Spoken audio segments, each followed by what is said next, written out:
Hello, I'm Pastor Branson Villardo, and this is the Bible in 10 minutes. Today we're going to be covering the book of Exodus, and if you haven't already, make sure you subscribe to our channel for more great content like this, and like this video as well.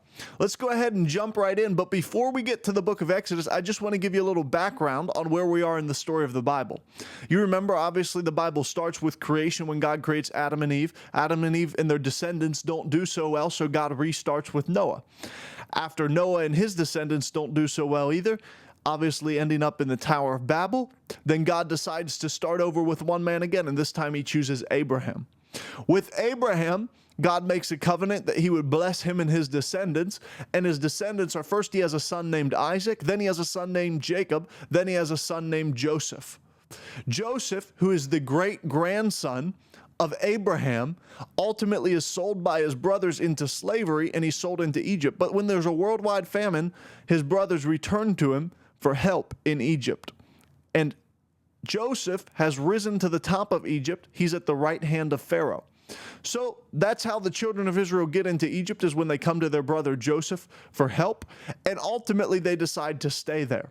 That's where the book of Exodus picks up, and it tells us in Exodus chapter 1 that the children of Israel were prospering in Egypt. They started to grow, but all of a sudden there was a new Pharaoh, and Pharaoh was just the king of Egypt. So there was a new Pharaoh that came to town, and the new Pharaoh didn't remember Joseph. He didn't know any of the backstory of how the children of Israel got there, and so he wasn't happy about it. He wasn't happy to see a group of foreigners growing in his land, and so what he decided to do was he decided to enslave them. And that's what happens in Exodus chapter 1, is that the new king enslaves and afflicts the Israelites, but they continue to grow, and so he decides, well, enslaving them wasn't enough. I'll have to have them kill all of their male children. And when the midwives don't go along with the plan to kill all the male children, Pharaoh instructs that all the male children be thrown into the Nile River. The male children of the Israelites, that is, be thrown into the Nile River so that they would die and the children of Israel wouldn't be able to grow. That's when in chapter 2, we pick up the story of one particular Israelite. Now, his parents didn't want to throw him in the river to die, so they built him a little ark, and they sent him down the river of Egypt, which is the Nile River. Ultimately, that child, his name is Moses, and he's picked up by Pharaoh's daughter. As she's out just outside her house, she sees a child floating in the river, and she takes the child Moses, who's a Hebrew child, she's an Egyptian, and she raises Moses in Pharaoh's house. And that's how we're introduced to Moses, who then, as he grows up, he knows that he's a Hebrew, and he starts to see the Egyptians are afflicting and enslaving the Hebrew people. When he sees it, he gets upset at one particular Egyptian, and he kills him. But obviously, as a Hebrew, he can't be going around killing an Egyptian. And so what he has to do instead is he has to flee. And that's in chapter 2, he flees into the desert. And that's where he meets ultimately Jephthah and Zipporah, who will be his wife, and the woman that he marries. He meets her in the desert, in the Sinai desert. You fast forward to chapter 3, and that's where Moses, he's walking around tending to some sheep because he's taken a job in his father-in-law's house, tending to sheep as a shepherd. He's walking around tending to some sheep in the desert, and that's when he encounters a burning bush. The burning bush that he encounters, he's interested by because it burns, but it's not consumed. And ultimately, God speaks to him out of that bush. Now, that's in chapter 3. And in chapter 3, God gives Moses Moses gives God 5 excuses for as to why he's not qualified to deliver the children of Israel. Because God shows up in the burning bush, and God tells Moses, I want you to go back to Egypt, and I want you to deliver my people from slavery, because I've heard them cry out. Because that's what happens at the end of Exodus chapter 2. The children of Israel cry out in their slavery. So that's what God instructs Moses to do in Exodus chapter 3. You fast forward to Exodus chapter 4, and God gives Moses 2 signs. He turns his hand leprous, and he gives him a rod that will turn into a serpent. And God gives Moses those 2 signs that he'll be with him. And that happens in Exodus chapter 4. And then in Exodus chapter 3, another interesting thing to note, when God first encountered Moses, was God revealed his name, I am that I am, to Moses.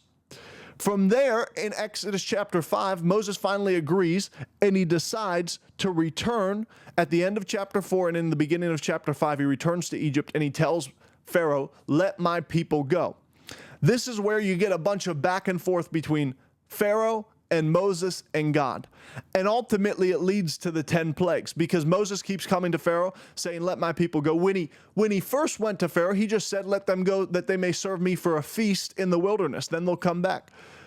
But ultimately Pharaoh didn't agree to that. And so God starts sending plagues. The first one, he turns the Nile River into blood. And then there's 10 other plagues, or actually 9 other plagues, for a total of 10 plagues that come upon Egypt because the children of Egypt weren't willing. And specifically, Pharaoh wasn't willing to let the children of Israel go into the wilderness to serve God. All those plagues happen over the course of chapter 5 through chapter 10. God confirmed his covenant with Moses a couple times, and even a couple times Pharaoh says, you know what? I'll let the children of Israel go. But then he hardens his heart and says, actually, I've changed my mind, because the plagues were really affecting him, so it would change his heart for a minute, but then he'd go right back to it just a few moments later. Then what you see is this, that in chapter 11, God says, he's done 9 plagues, and he says, I'm going to do one final plague. I'm going to kill the firstborn of all of Egypt. So he introduces that plague, and then in chapter 12 and chapter 13 of the book of Exodus, God instructs the children of Israel how to celebrate the Passover and how he's going to deliver them. In chapter 14, the children of Israel exit Egypt. They exit at the end of chapter 13 and the beginning of chapter 14, and ultimately, they get to the Red Sea in chapter 14, and that's where you have that famous Bible verse where the children of Israel say to Moses, what are we going to do? And God says, stand still and you'll see the salvation of the Lord. Moses says, stand still and you'll see the salvation of the Lord this day.